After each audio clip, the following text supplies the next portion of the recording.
नमस्ते दर्शकों, कैसे हैं आप लोग। आज की व्लॉगिंग की स्टार्टिंग हो रही है दिन के 11 बजे से और आज मैं गई हूँ अपनी गौशाला में। तो आइए आपको अपनी गाय बच्चों से मिलाती हूँ। ये हमारी गाय है और ये भी दूध दे रही है और ये हमारी अपनी पाली हुई गाय है। मतलब ये एक गाय थी, उसका बच्चा हुआ था, बचपन से इसको पाला हुआ है। ये हमारी गाय है और ये दोनों इसके बच्चे हैं और ये दोनों फीमेल है। ये देखिए, ये तो अब बड़ा हो गया है, ये भी माँ बनने वाली, मतलब अभी तो नहीं बन रही है लेकिन अभी 1 साल के अंदर अंदर बन ही जाएगी। मतलब ये बड़ी हो गई है और ये अभी छोटी सी है। इसको मेरी बेटी ने, जब ये छोटी थी तो उस टाइम मेरी अयांसी घर पे थी, तो उसने इसका नाम रखा था ब्राउनी।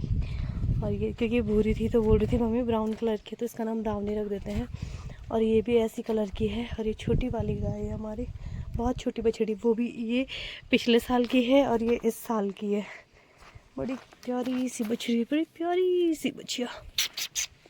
अब मैं, क्योंकि बहुत ज़्यादा तेज़ धूप हो गई है तो हम उत्तराखंड में, हमारे गढ़वाल में, इस क्षेत्र में ऐसा होता है, गायों को बांधने का समय अलग होता है, निकालने का भी अलग होता है। तो अब इनको बहुत ज़्यादा तेज़ धूप लग गई है, इनको मैंने पानी पिलाया, अभी नहीं पिया है, तो जब बाहर निकालेंगे शाम को तब पियेंगे। अभी मैं इनको अंदर बांधूँगी यहाँ पे। तो दर्शकों, मैं गाय को अंदर बांध रही थी। गांव में 11 बजे के आसपास बहुत तेज़ धूप लग जाती है हमारे साइड में, तो हमारी गौशाला में बहुत देर में धूप आती है, तो इसलिए हम लोग 11 बजे गाय को अंदर बांध देते हैं और उनके दोनों बच्चियों को भी। तो ये देखिए, ये मैंने पहले गाय को बांध दिया था, पहले हरा घास रखा था ताकि वो भागे ना, क्योंकि कभी कभी हमारी गाय ना भाग जाती है। और इसकी दादी ने बताया था कि इसका बछड़ा भी आजकल भाग रहा है, तो इसलिए मैंने उसके लिए भी हरी घास रख दी थी। दोनों बछड़ों के लिए हरी घास रख दी थी। उसके बाद मैंने बांधा तो इन्होंने मुझे आसानी से बांधने दिया। और ये देखिए दर्शकों, मैंने बांध दिए हैं तीनों के तीनों। फिर उसके बाद में पहले हरा घास डाला और फिर सूखी घास भी लेके आई। दर्शकों, मेरी सांस फूल गई, मैं बहुत तेज़ तेज़ भाग के आई। पता है, मेरे साथ मैंने एक गलती कर दी थी, अभी बताती हूँ कौन सी गलती की। जहाँ पे ही बड़ी गाय रहती है ना, तो इसके यहाँ पे छोटा सा ये इसका रस्सी वगैरह बांधी हुई है।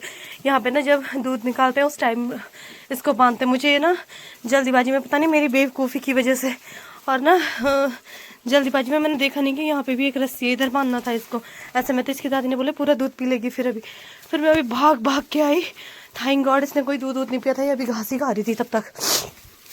और अब मैं इसमें थोड़ा सा घास डालूंगी इस साइड के लिए, और फिर आई मैं भाग भाग के। पहले मैंने यहीं पे बांध दी थी इसको, फिर अब मैंने इधर बांध लिया।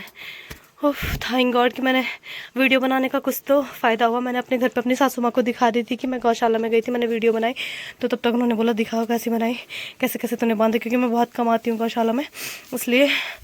और आज मैंने कहा चलो मैं ही चल लेती हूँ, उनके सर में थोड़ा सा दर्द हो रहा था इसलिए मैं आ गई थी। और क्योंकि मैं हर दिन घर का काम कर रही थी, आज थोड़ी उनकी तबीयत ढीली थी, तो मैंने कहा चलो मैं ही चली जाती हूँ। और मेरी बेवकूफ़ी की वजह से आज हमारा सारा दूध ख़त्म होने वाला था। मतलब आज गाय के बछिया ने सारा दूध पी लिया था, क्योंकि बछिया को दूध पिलाने का भी टाइम होता है, सुबह पीती है और शाम पीती है, दिन भर में घास खाती है। और ये देखिए, थैंक गॉड कुछ तो फ़ायदा हुआ वीडियो बनाने का। तो ये देखिए दर्शकों, मेरी बेवकूफ़ी की वजह से आज डांट पड़ने वाली थी लेकिन बच गई। अब मैंने इसको बांध लिया वहाँ पे, इसकी जगह यहाँ पे सिर्फ नहीं है, यहाँ पे इसकी जगह है सिर्फ दूध निकालते टाइम। तो ये देखिए, तो आप लोग ज़रूर कमेंट करके बताना कि आप लोगों के साथ भी ऐसी ट्रेजिडी हो चुकी है या नहीं हुई है। कभी कभी इंसान ना दिमाग काम नहीं करता। मैं इतनी जल्दबाजी में थी क्योंकि मैं सीधा खाना बना के आई और यहाँ पे गाय वाय बांधने लग गई। उसके बाद मुझे ये था कि मुझे भी घर जाना है, नहाना है, तो जल्दीबाजी के चक्कर में ना पता नहीं दिखा भी नहीं उधर। और थैंक गॉड ये हुआ कि टाइम से पता चल गया। तो अभी मैं आपको दिखाती हूँ ना कि हमारी गौशाला से घर कितना दूर है, क्योंकि हमारी गौशाला बहुत चढ़ाई में है। हमारी गौशाला ऊपर है और हमारा घर बहुत नीचे है। तो दिखाती हूँ मैं आप लोगों को कहाँ हमारी गौशाला है और कहाँ हमारा घर है। ये जो आप लोगों को ये वाला दिख रहा है, ये टॉयलेट बाथरूम हमारा है और हमारे घर का मुँह ना उस साइड के लिए, इसलिए हमारा घर दिखता नहीं है यहाँ से, लेकिन जो ये टॉयलेट बाथरूम है ये हमारा है। तो चलिए ले चलती हूँ आपको अपने घर पे। ये हमारी गौशाला है, देखिए इस वाले रूम में हमारी गाय रहती है और उस वाले रूम में हमारी घास वगैरह रहती है। कभी कभी हम लोग इसमें लकड़ी भी रख लेते हैं, पर अभी तो फ़िलहाल लकड़ी नहीं है उसमें, उसमें घास ही है। और जैसे क्योंकि उत्तराखंड में ऐसा होता है, गढ़वाल में हम लोग ना ऐसे करते हैं कि अक्टूबर नवंबर में जो घास काटते हैं उसको स्टोर करके रखते हैं पेड़ों पे, तो वो पेड़ों से निकाल के अब गर्मियों में बरसात के लिए इस वाले मतलब रूम में स्टोर कर लेते हैं। तो हमने इस वाले रूम में स्टोर कर रखा है और यहाँ पे हमारी गाय रहती है। अब मैं यहाँ से जा रही हूँ घर। और ये देखिए, मैंने आपको बताया था ना भीमल की लकड़ी वाला, तो आजकल गांव में सबका यही काम चल रहा है। भीमल की लकड़ी से, इसको हमारी गढ़वाली भाषा में क्याड़े निकालना बोलते हैं। तो आजकल हमारे गांव में लोग क्याड़े निकाल रहे हैं, उनसे ये स्योल बोलते हैं इसको। स्योल मतलब ये जो रस्सी होती है, इससे रस्सी बनाई जाती है। तो ये स्योल अलग कर रहे हैं और क्याड़े बना के रख रहे हैं स्टोर करके बरसात के लिए, पूरे साल के लिए। तो चलिए आपको ले जाती हूँ अपने गाँव के रास्ते। देखिए इतनी चढ़ाई है हमारी गौशाला में आने के लिए, और ना मैं तो फिर भी चल लेती हूँ, लेकिन सासू माँ को थोड़ा दिक्कत होती है क्योंकि थोड़ा बुजुर्ग हो गए हैं। और ये देखिए ये वाली चढ़ाई लगती है, दूर रास्ते में आ जाते हैं हम लोग, लेकिन ये वाली चढ़ाई बहुत ज़्यादा लगती है। ये देखिए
ये देखिए मेरी सास जी ने इधर क्या क्या लगाया हुआ है।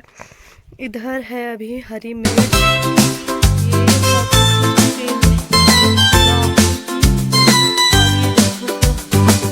ये हमारा मनी प्लांट देखिए।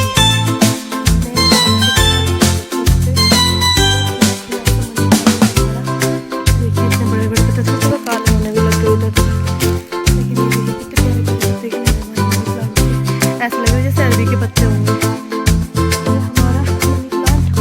ये हमारा घर, तो आज मैंने आप लोगों को दिखाया कि हमारा गौशाला से हमारा घर कितना दूर है। तो दर्शकों अभी ना मेरी ताई जी यहाँ पे रहती है, गढ़वाली भाषा में मैं बूढ़ी बोलती हूँ, और मेरी पहले से ही आदत है बूढ़ी बोलने का। लोग ताई जी बोलते हैं, मैं बूढ़ी बोलती हूँ। तो उन्होंने मेरे से पानी मंगाया था, फ्रिज का ठंडा पानी, मैं उनके लिए पानी ले जा रही हूँ। और अभी मैं जा रही हूँ उनके घर। पता नहीं मुझे क्या हो रहा है, मेरा कभी कभी ज़ुबान फिसल जाती है। और मैं जा रही हूँ इनके घर, इनको पानी देने के लिए। ये देखिए उधर हमारा घर है, इस साइड के लिए इन ताईजी लोगों का घर है, बूढ़ी लोगों का घर। और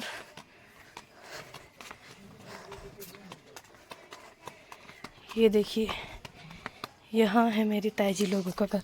बूढ़ी लो माँ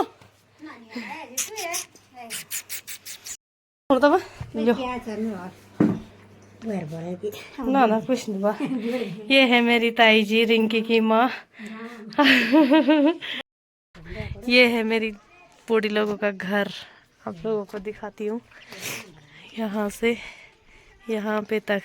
ये इनका नया घर है, पुराना घर उधर था। तो दर्शकों मैं शाम का टाइम था और मैं जा रही थी अपनी गौशाला में, और मेरी पीछे आ रही थी मेरी कैमरामैन, एक लड़की है राधिका उसका नाम है, मेरे गांव की लड़की है ससुराल की।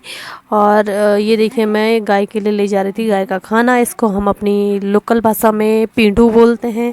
तो मैं ले जा रही थी गाय के लिए पींडू, और मैं पूछ रही थी अपनी सास जी के लिए कि कौन सा घास डालना है उसमें। तो मेरी सास जी मुझे बता रही थी, और ये हम चल दिए अपनी गौशाला की ओर।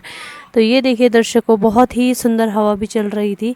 पहाड़ों का मौसम आजकल अच्छा हो रखा है, शाम के टाइम पे तो अच्छा हो जाता है, दिन में थोड़ी गर्मी होती है लेकिन शाम के टाइम पे तो अच्छा सा हो जाता है। तो ये देखिए मैं चली गई थी अपनी गौशाला में, और इतनी चढ़ाई है हमारी गौशाला में, आप लोग देख सकते हैं। और हवा भी खूब तेज़ चल रही थी इस टाइम पे, इस दिन आज बहुत अच्छी हवा चल रही थी, तो आप लोग देख सकते हैं। और ये हैं 2 बैल जो हमारे खेतों में लगाते हैं हल, हमारे दादाजी के बैल। और ये देखिए दर्शकों, इतनी चढ़ाई में हम जाते हैं और मेरी सासू माँ भी इसी चढ़ाई में जाती हैं, घास लेके भी, पिंडू लेके भी। इसीलिए पहाड़ों की महिलाएं मतलब बहुत ज़्यादा मोटी नहीं होती हैं, फिगर मेंटेन रहता है और इतना चढ़ती रहती है, इतना उतार चढ़ाव करती रहती हैं, तो भगवान की दया से ज़्यादा रोग भी नहीं होते हैं पहाड़ों की महिलाओं को। हालांकि हम अब नहीं कर पाते हैं इतना काम, जब बस आजकल कभी घर आए हुए हैं तभी कर रहे हैं, वैसे नहीं करते हैं, लेकिन करना चाहिए तो थोड़ा अपनी भी फिटनेस बनी रहती है। और ये मैं चली गई थी अपनी गौशाला में, तो ये देखिए दर्शकों, इधर हमारे दादाजी लोगों का टॉयलेट बाथरूम है और उस सीढ़ियाँ हैं ऊपर जाने के लिए। ये आ गई हमारी गौशाला, ये मैंने अब नीचे बिठा लिया था। और ये देखिए गाय के लिए रख दिया था यहाँ पे पींडू। और ये जो मेरे हाथ में दर्शकों, जो मेरे ये हाथ में, इसको हम लोकल भाषा में डिल्लू बोलते हैं, इसको सर में रखते हैं ताकि चुभे ना, ये कुछ भी भारी सामान उठाए तो चुभे ना। ये मैंने अपनी गाय खोल दी थी अंदर से बाहर के लिए, और ये मेरी गाय खाने लग गई थी पींडू, अपना खाना मतलब। और अभी इसके बछड़े वगैरह भी खोलूँगी। और आज ना सच में बहुत सुंदर हवा चल रही थी, तो काफ़ी अच्छा लग रहा था। आप लोग भी देख सकते हैं हवा, क्योंकि पेड़ वेड़ होते हैं गाँव में, तो गाँव ही होता है दर्शकों। बहुत सुंदर सुहावना मौसम हो गया था, क्योंकि हम लोग 5 बजे अपनी गाय को निकालते, देखिए 5 बजे भी हल्की हल्की धूप है इतनी ऊपर तक, पर नीचे इसके थोड़ा ठंडा जाती है, तो इसलिए हम निकाल लेते हैं। तो 5 बजे हम गाय को निकालते हैं। तो ये देखिए दर्शकों, 5 बज चुके थे और अच्छा मौसम हो रखा था 5 बजे। और ये मैंने निकाला अपनी ब्राउनी को, और ये हमारी ब्राउनी भी चल दी इधर, तो उसको मैंने बोला उधर मत जाओ, उधर जाओ, फिर इधर के लिए चली गई थी हमारी ब्राउनी। तो ये देखिए दर्शकों, ब्राउनी भी आ गई थी, इसको बांध रही थी। और इधर से मेरी काकी सास आ रही थी, इनको तो आपने मेरे बहुत सारे व्लॉग में देखा होगा। तो ये देखिए आ रही थी, फिर बोल रही थी हेलो दर्शकों, ये है हाय, बोल रही थी हाय गाइज, ये है क्या डे, किसको नहीं पता। मैंने बोला आपको पता है, अच्छी बात है, लेकिन जो उत्तराखंड में कोई कोई होगा या फिर उत्तराखंड से बाहर जो लोग वीडियो देख रहे होंगे उनको नहीं पता होगा, तो उनको भी पता चल जाएगा कम से कम हमारी संस्कृति के बारे में, हमारे रीति रिवाज, हमारे जो ये चीज़ें होती हैं, लोगों को भी पता चलेगा कि हम लोग कैसे कैसे काम करते हैं। तो आपको पता है तो अच्छी बात है। तो वैसे तो मजाक कर रही थी ऐसे ही। तो फिर उसके बाद मैं अपनी गाय के लिए अंदर से हरी घास लेके आ गई थी, जो मेरी सासू माँ लेके आई थी, तो मैंने उनके उसको डाल दिया था। और फिर अब मैं ला रही थी, एक और बछड़ा रह गया था हमारा अंदर, तो उसको भी मैंने खोल दिया था। और ये देखिए इन्होंने ना फ़ोन गिरा दिया था मेरा, फिर मुझे इतना गुस्सा आ रहा था ना, क्योंकि मेरा बिल्कुल नया फ़ोन था, और मुझे इतना गुस्सा आ रहा था ना दर्शकों, चाहे इन्होंने जानबूझ कर गिराया चाहे गलती से गिराया, पर नुकसान तो मेरा ही हुआ ना। तो मुझे बहुत ज़्यादा गुस्सा आया दर्शकों। फिर ये जो काकी अभी गई थी, बोल तो रही थी कि मैंने जानबूझ कर नहीं गिराया, भगवान जाने। खैर अब क्या बोल सकते हैं किसी को भी, मुझे सच में नहीं पता कि कैसे गिरा, लेकिन मुझे गुस्सा बहुत आ रहा था, क्योंकि मेरा बहुत महंगा फ़ोन था, नुकसान तो मेरा ही हुआ ना। लेकिन क्या करें, मैंने तो सोचा था कि अपने दर्शकों को दिखाऊंगी कि ऐसे ऐसे हम लोग अपनी गैयों को वो करते हैं, अपनी गैयों को बांधते हैं, खिलाते हैं। तो मुझे नहीं पता था इस चक्कर में मेरा भी फ़ोन का नुकसान हो जाएगा। तो फिर उसके बाद ना मुझे सच में बहुत ही ज़्यादा गुस्सा आया। फिर मैंने कहा चलो कोई नहीं, क्या कर सकते, जब पता ही नहीं है मुझे कि किसने क्या किया है, किसने क्या किया, तो मैं क्या बोलूँ ऐसे ही किसी को। फिर मैंने कुछ नहीं बोला, और फिर मैं अपनी छोटी सी बच्चियों को भी बांधने लग गई थी दर्शकों। मेरे फ़ोन पे ना नीचे से थोड़ा सा क्रैक हो गया था, तो इसीलिए मुझे गुस्सा आ गया था। और ये देखिए दोबारा से आ गया था इधर के लिए, और फिर बोल रही थी कि मैंने नहीं तोड़ा, कैमरे वाले ने हल्का सा पकड़ा हुआ था। तो मुझे सच में नहीं पता कि कैसा हुआ था, क्या हुआ था। अब जो भी जाने, अगर गलती से तोड़ा होगा तो क्या बोल सकते हैं, अगर जानबूझ के भी तोड़ा होगा तो क्या बोलेंगे, कुछ नहीं। मुझे सच में नहीं पता था। मुझे मजाक करो, लेकिन मजाक मेरे हिसाब से ऐसी ही होनी चाहिए, मजाक किसी का नुकसान ना हो, ऐसा मजाक अच्छा लगता है। और ऐसा मजाक करके क्या फ़ायदा, तो इतना किसी का महंगा फ़ोन तोड़ दिया, फिर ये मजाक तो अच्छा नहीं होता है ना। अगर ये मजाक मतलब अगर जानबूझ के तोड़ा हो तब मैं बोल रही हूँ, अगर नहीं तोड़ा हो, गलती से टूट गया हो, तो क्या कर सकते हैं कोई भी। तो ये देखिए फिर मैं उसके बाद ना अपने गैयों को पानी पिला रही थी। तो मेरी गैया पीने लगी थी पानी, क्योंकि मेरी साजी ने बोला था जैसे जैसे पिंडू ख़त्म होगा तो इनको पानी भी पिलाना, तो मैं इनको पानी पिलाने लग गई थी। तो दर्शकों, मैंने पिला लिया था अपनी गैयों को पानी, और मैं और ला रही थी उधर से, लेकिन यहाँ पे नहीं आ रहा था पानी। फिर उसके बाद मुझे वो इधर से लाना पड़ रहा था, इधर इधर दादी लोगों की ना टॉयलेट है ना, बाथरूम है ना, वहाँ से लाना पड़ रहा था पानी। फिर मैं वहाँ से लाई और अपने गायों को मैंने पानी वानी पिलाया। तो दर्शकों, ये देखिए मैं अपने गैयों को पानी पिला रही थी, क्योंकि मुझे तीनों को पिलाना था, तो इसलिए मैं ला रही थी पानी और पिला रही थी। तो आज के इस व्लॉग को मैं यहीं पे एंड करती हूँ दर्शकों। मैं अंजलि आपको मिलती हूँ अपने नेक्स्ट व्लॉग में। अगर आपको मेरा आज का व्लॉग अच्छा लगा हो, आज की वीडियो आपको पसंद आई हो, तो प्लीज़ लाइक कीजिएगा, कमेंट करके ज़रूर बताइएगा कि आपको मेरा व्लॉग कैसा लगा, और नया है तो चैनल को सब्सक्राइब कीजिएगा। बाय बाय दर्शकों।